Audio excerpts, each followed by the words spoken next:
The question is, they started so early. How did you approach the concepts of the interface? I assume you would be working with computer scientists in the labs. Like, how did that work at Bell Labs, for instance? Well, that's why I thought Ken might want to start answering that question. I am a so-called computer scientist, so I didn't work with anybody. But what was it like to work with a computer then? Terrible. Computers were clunky, old, and so forth, and I had bad experiences with computers, and they weren't reliable. They were not. I mean, that was terrible to have a real, honest-to-gosh computer error. These days, you don't have computer errors; you have people errors, mainly. You know, programming errors, which are people errors. Data entry errors are people errors. Computers are pretty reliable in terms of doing what you tell them to do, but they're not told to do the right things.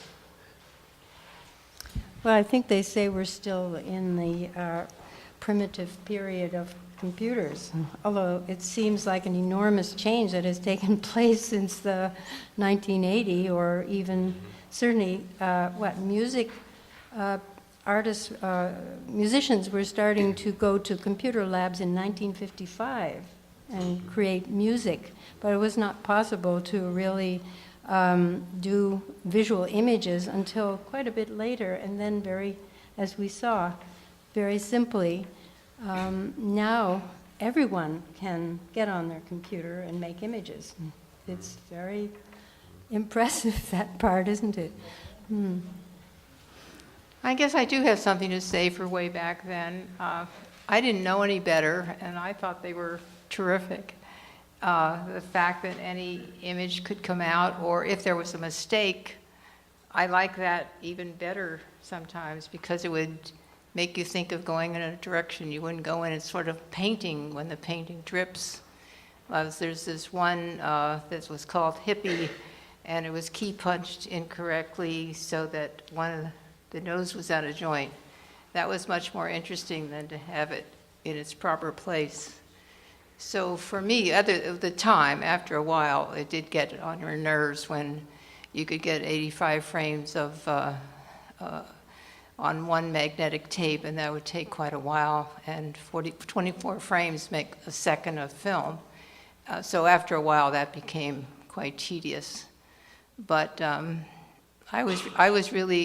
wasn't as sophisticated about it, of course, as Ken with understanding it, but I was really enamored that an image could come out of this big machine. And you would call Ken's programming, I thought was great, and he'd say, "Oh, no, that's just quick and dirty programming." And I don't know if you remember that expression. Sorry. I can't remember, but it was I thought, very sophisticated to get some of the things that we did way back then. I agree about programming errors, that they sometimes give you surprises that are fun to see, and sometimes ideas. How did you deal with the frustration of, like, for instance, if it took a day or two to render an image? What was carrying you through that painful period? Kenneth? With 16 megahertz. As Lillian said, I guess none of us knew any better. Well, actually, But I mean, you work with what you have. Obviously, the machines today, which also, John and I have an animation that is at this very moment rendering, and it's going to be 30 seconds maybe, and it's going to take 3.5 days. We think that's fine because that's all that's available, but obviously 20 years from now, people are going to say, "My God, you mean really you put up with that?" But there's something interesting in a cultural way that is happening with all media right now, all devices. I spent 15 years making a living as a movie cameraman, a union movie cameraman here in New York. My father had a camera shop, and so I grew up with cameras. I've been very connected with photography and with cameras. The panoramic pictures that I've made with ancient equipment. I've got a camera that takes a picture, a negative, 16 inches high by about 10 feet long. All of this stuff that I worked with was difficult to do in a sense that you really had to devote yourself, you really had to commit yourself to it.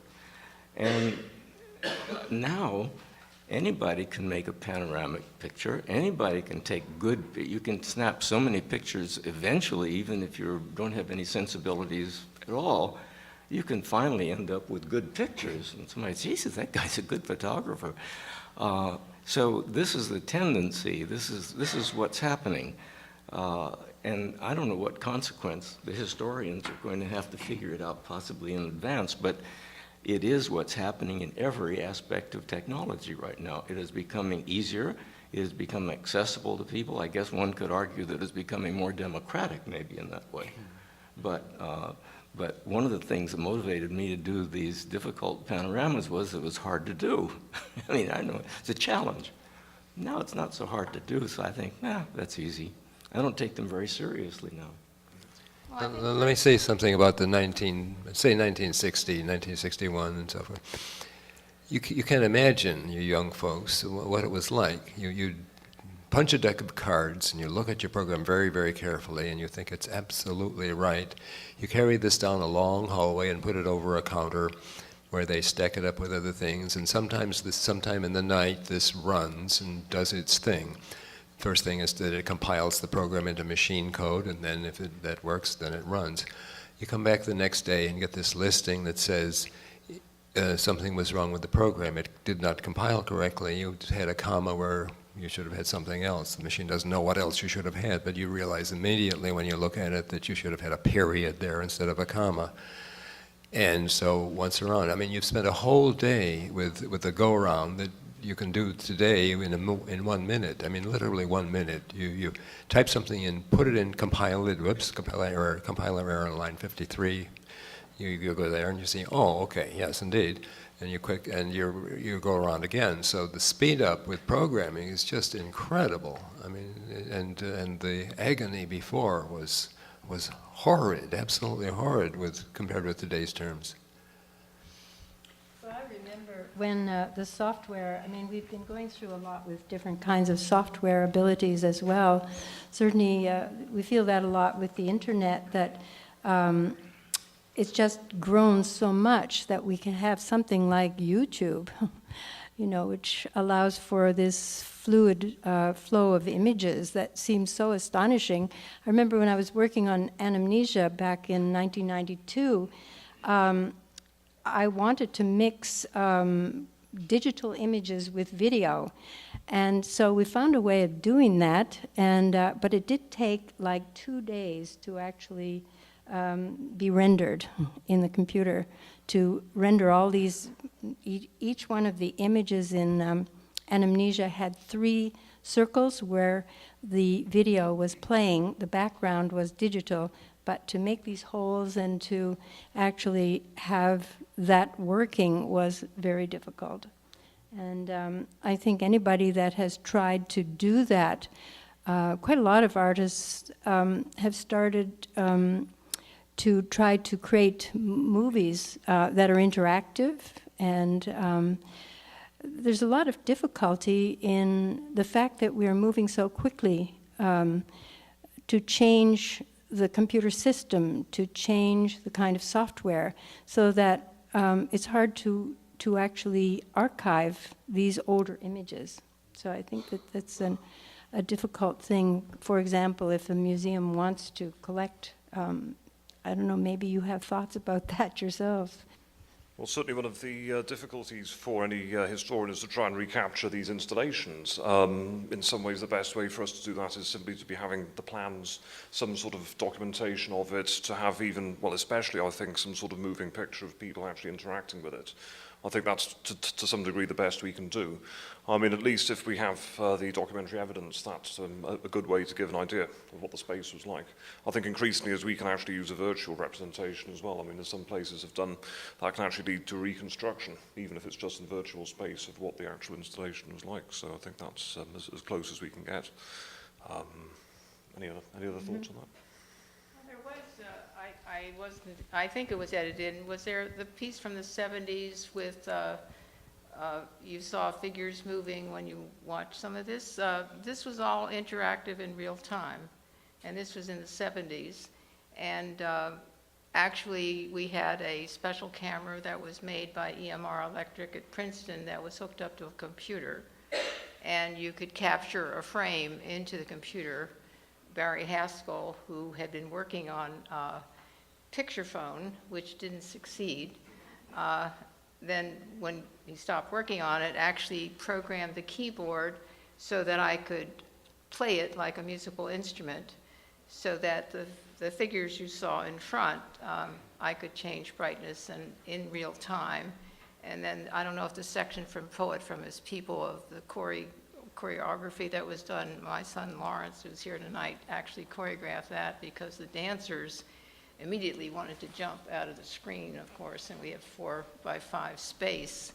But that was in the 70s, where we did have real time, and you could bring a frame in and then average it with a frame coming in and decide how long to store that. And you did work in real time. And I think that that's forgotten, that we were doing that in the 70s. The color we used was false color. Or else I took it to Channel 13, where I worked with Pike, who was working on his synthesizer and added color. Yes, and then Etcher was doing a digital analyzer at that time. So that I just wanted to point out that technology, while it's much more sophisticated today with the equipment, did exist. But I also want to go back to the boredom, that there really wasn't any boredom. Well, to keep the punch cards, my big thing was dropping them. I mean, and then they're out of order. So that was not good. But it did take a long time, but there were many projects going. Like, I would go to my studio and work on sculpture while waiting for other things to happen. Or it took so long to get a number of frames that the film, after getting black and white microfilm, I went away and actually wrote a script for reshooting the film to extend the 85 frames, to freeze and to do new editing techniques and to add color, and sometimes even begin early on to work with composers, so that during the computation time, which could take a long time, there was a lot of other activities involved in finally getting to another ending project. So there might have been 3 or 4 projects going on at the same time, or sketching on graph paper, something that might be getting ready for the next project. So I didn't find that a boring period. I saw Lev Manovich speak recently, and one of his big points is the amount of data that's being created. It's phenomenal. Millions and millions of images, videos going up on the internet. And the reality of the situation is that the amateur is now the primary cultural content producer, that artists are actually in a minority now. Not that we're ever in a majority, but there's an aesthetic issue that follows along with that. So I guess we could talk to the panelists regarding, like, a good example would be in film, that, back in the old days, so to speak, I used to do animation, and everything had to be planned out in advance because the cost of the film and the cost of developing was so high that you didn't have a chance to do a retake, or you couldn't do a million different variations. So, I mean, is there a conceptual issue involved now as there was then with that? I mean, in those days, were you spending more time conceptualizing and less time on the machine, whereas today it's maybe more time on the machine and less time conceptualizing? I think for me, the very best machine was the Symbolics. There was a Symbolics hardware and software, and I found that to really be a medium that an artist could work with intuitively. Mm-hmm. And it doesn't exist anymore, and unfortunately I have cartridges that haven't been printed out, but unlike Photoshop, where you want to use a filter, you then stop what you're doing, and then you're you're intellectualizing and going in and getting the filter and then testing it. Whereas with the symbolics that I had access to, that was used actually for language a long time, and lists of words, and I changed it to lists and lists of shapes. I felt that it was the first time that I could forget the machine, that I could work intuitively as I did when I was painting, that I could set out my palettes, I could set out whatever filters I was going to use, whether I could have the 3D and the 2D, the whole thing was there, and then I could just work and not have to think about, well, the only time I would if it would tell me I was running out of space. But other than that, I thought it was our best tool, and today I think Photoshop very limiting and very much towards commercial work, and that you have to think every bit of the way, because you stop and save what you've got, and it's not an intuitive way of working. Well, I think, as you could probably tell from what I've been saying, that I think it's important for everyone to develop their creative abilities to express themselves. And I think we are all basically, if you go to a country like India, for example, I could not get over the amount of things that people were creating just as part of their festivals. Everybody was making these. And it was part of their life to be actually creative and to be creating images or drawings or structures. I took a lot of photographs of them, and I'm still astonished at what I saw in terms of the ability of people to create images, and ones that are expressive of themselves, and to also write. And you can, I believe that people are able now to have a much more democratic approach to what they do. And I think that in general, that's a very positive thing. I think that the computer makes this possible. As far as artists considering learning to do works that are more complex, I think that is what the job of the schools to do, to actually help them to come up with concepts and to be able to work on all of the levels that they can to create an expressive and interesting work. So I suppose what I'm trying to say is that I think that art is becoming more and more public art, and that because we can look at it on the computer, we can make it on the computer, we can also go to higher levels and work as artists, learning much more complex studies of humanism, philosophy, to develop the mind. I think art is a form of knowledge also. So I always believe in a lot of research and learning new things and trying to, in some way, relate to what's going on around you. In some way, perhaps to find something like a labyrinth story that seems to also represent something that is happening now. So that's my comment. I'd like to express a minority view here. And art, it seems to me, doesn't have to do with technology and whiz-bang, noisy, blah, blah, blah, blah. It has to do with human feelings and with contemplation.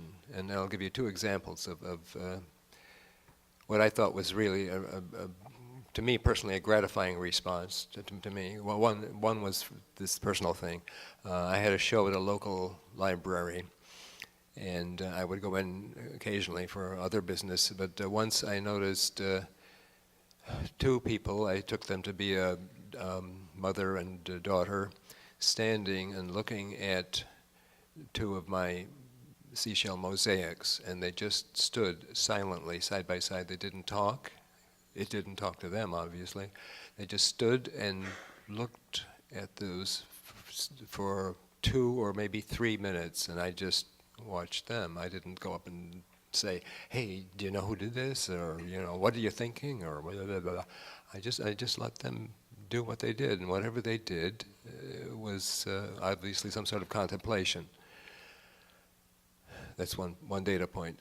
Another is this: the most gripping thing on the art scene that I have witnessed myself lately is Vanessa Redgrave playing Joan Didion in her play, The Year of Magical Thinking. Single actress, no other action or actors on stage, no stage props except a single chair which disappeared at one point, and I didn't see it disappear.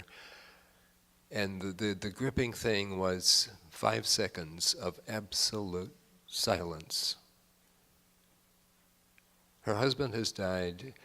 Joan, played by Vanessa, Joan has just said something ridiculous,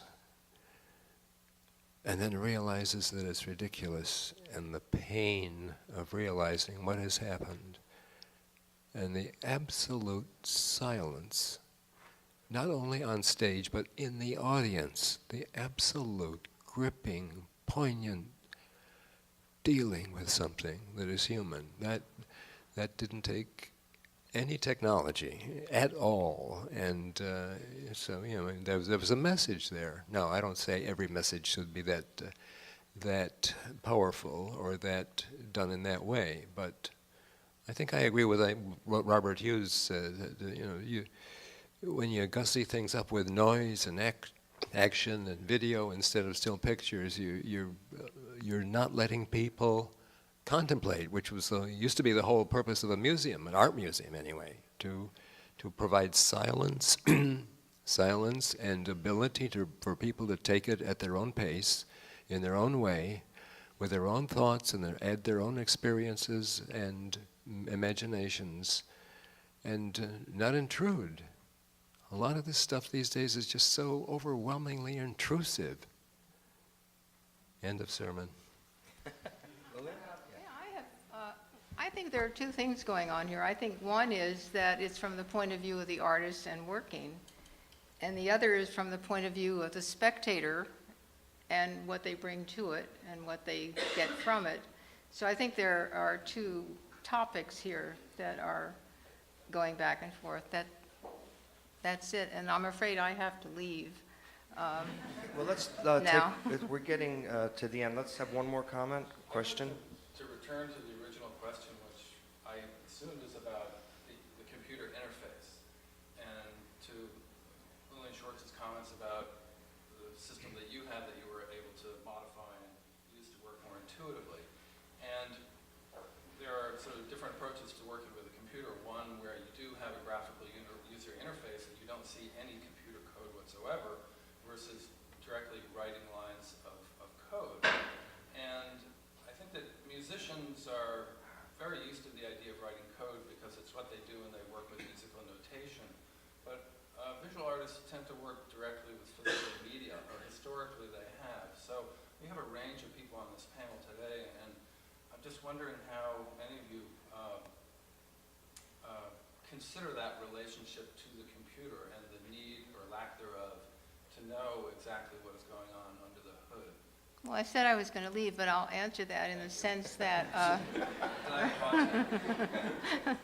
that actually, in those days when we did get 85 frames of film, and I had to take this film and reshoot it on an optical bench, was where you take the black and white microfilm and then change it to Ektachrome so that you could work with it, but also because it was so expensive to use optical benches, and I paid for those productions. AT&T was not my Medici family outside of the computer. I mean, I couldn't afford the computers or have them, but so that I had to be very careful with that kind of thing. But taking a few number of, a couple hundred frames, and then sometimes there were films where I hand painted to increase the number of frames.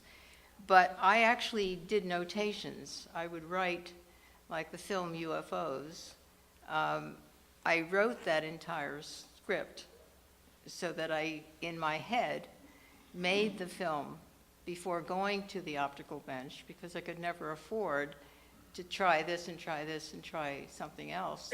It had to be, and sometimes I'd have to go back and change some things, but to add color and make color filters and do the dissolves and all the other effects.